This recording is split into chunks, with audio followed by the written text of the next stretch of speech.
আমি একটা makeup tutorial নিয়ে তোমাদের সাথে চলে এসেছি। ফার্স্টে একটা ক্লিনজার নিয়ে ভালো করে ফেসটাকে ক্লিন করে নিলাম। দেন একটা ফেস সিরাম নিয়ে ভালো করে মুখে অ্যাপ্লাই করে নিলাম। তারপরে আমি একটা অ্যালোভেরা জেল নিয়ে ভালো করে ফেসে অ্যাপ্লাই করে নিয়েছি অ্যাজ এ প্রাইমার। তারপরে সেটাকে ভালো করে ব্লেন্ড করে নিয়েছি। তোমরা দেখতেই পাচ্ছ আমি আইব্রোটাকে ভালো করে সেট করে নিয়েছি। তারপরে সেটাকে ভালো করে ব্লেন্ড করে নিয়ে ফাউন্ডেশন নিয়ে নিয়েছি। দেন ভালো করে ডট ডট করে নিয়ে ফেসে ভালো করে ব্লেন্ড করে নিলাম।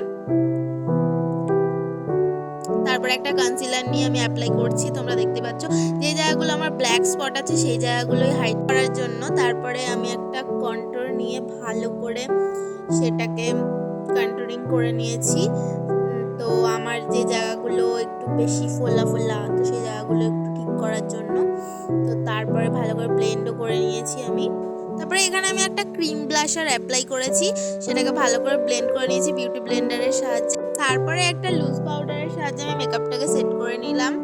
তো তারপরে একটা হাইলাইটার নিয়ে নিয়েছি, সেই হাইলাইটারটা দিয়ে ভালো করে আমি অ্যাপ্লাই করে নিলাম।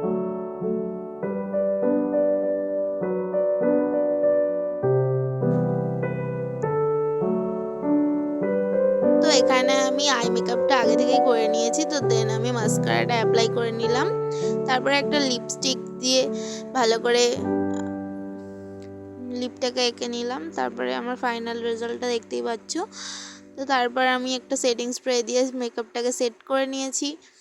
তো আমার মেকআপ ভিডিওটা কেমন লাগলো সবাই কমেন্ট করে জানিও। টাটা।